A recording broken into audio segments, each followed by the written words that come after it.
Hello, my name is Shawna Bruce, and I'm really delighted to be joining the LER Museum Foundation's Board of Directors in helping you with your visioning exercise coming up in a few weeks' time. I thought I'd take this opportunity to give you a little bit of an introduction on who I am, that you're letting into that inner circle of conversation, and maybe walk through a little bit what a visioning exercise can actually do for the museum and the board, and what the phases are that we're going to undertake together to get through this journey and out on the other side with a foundational framework to help you with your strategic planning down the road. So as mentioned, my name is Shawna Bruce, and I am a 27-year veteran of the Canadian Armed Forces. My career started with cadets back when I was 11, and to be honest with you, probably the very reason I joined cadets and went on this trajectory of the military was because of my very first visit to a local reserve museum. I was very much affiliated through my father and his association with the Argyll and Southern Highlanders out of Hamilton, Ontario. So the first visit I had to the museum in James Street Armories is one that I still remember to this day. And when I think about it, everything that I did from that time through cadets, carrying on through university, carrying on to be a cadet corps CEO in Ottawa with the Governor General Foot Guards, and it's where I met my husband Malcolm, who was a PPCLI captain at the time doing RSS there. And we kind of write our own story as a military family from that point onward. But it started in that museum and in that armory.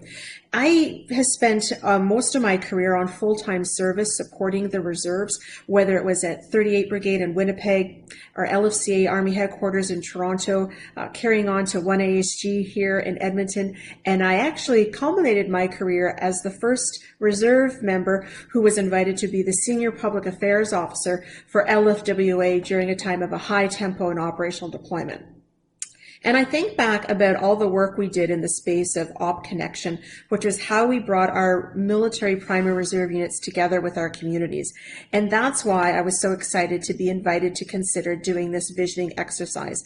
Because even to this day, with my husband Malcolm, who retired as a lieutenant colonel with the Patricias at 30 years of service, we are still both very active in supporting Homes for Heroes and the PPCLI Foundation and programs for veterans causes, because it's been such a huge part of our lives for that many years.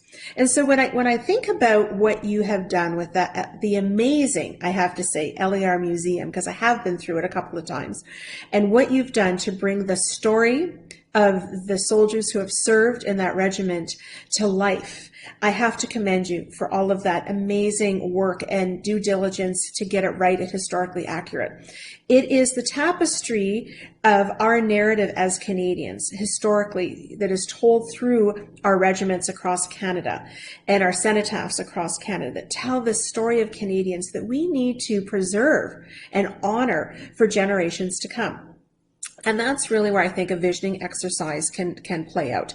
Really, when we talk about a visioning it's really a communications process, right? It's an opportunity for us to bring like-minded people and those with varying perspectives to the table in a safe and inclusive environment and get everyone to put their best ideas forward. And in some cases, not even best ideas. Sometimes mediocre ideas become awesome ideas when we get together and we collaborate and we start communicating together and thinking about the big picture and what could be.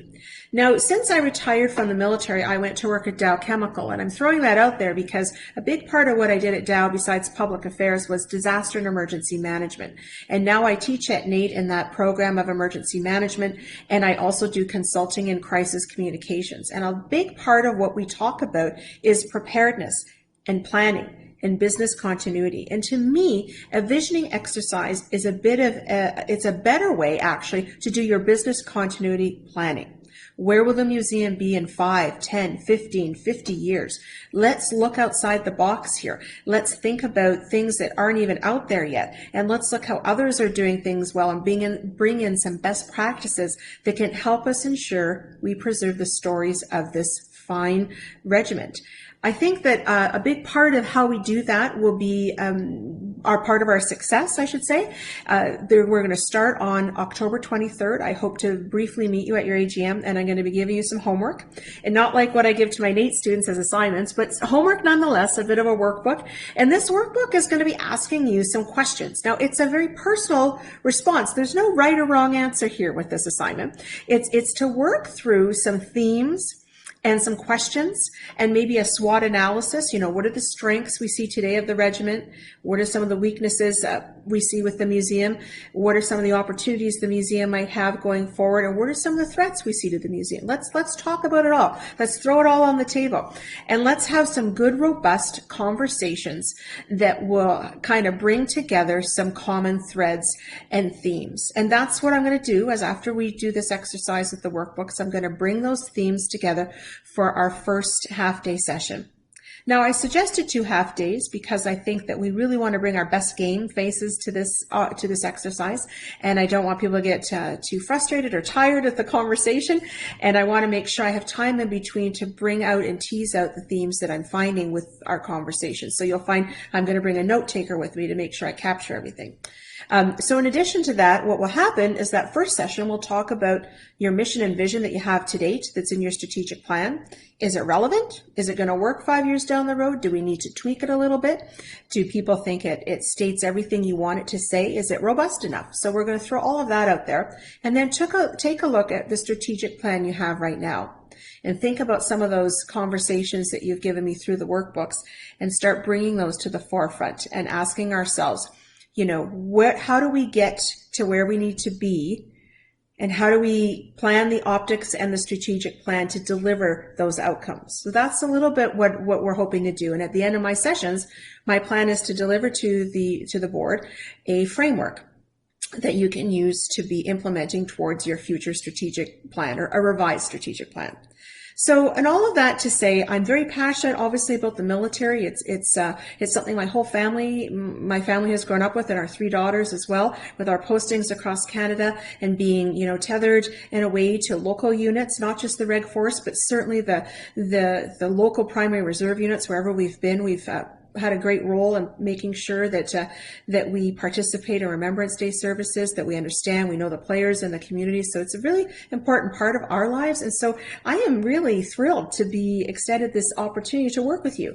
I think that I can help you get where you need to be. And I think at the end of the day, it's going to serve the regiment and the museum well. So thank you for this chance to speak to you today. And I'm looking very forward to seeing you on the 23rd. In the meantime, I have to close everything with a safety message, because that's just what I do in my disaster and emergency management space. I'm going to ask you to please wear a mask, to please social distance, physical distance where you can, and to wash your hands and use hand sanitizer.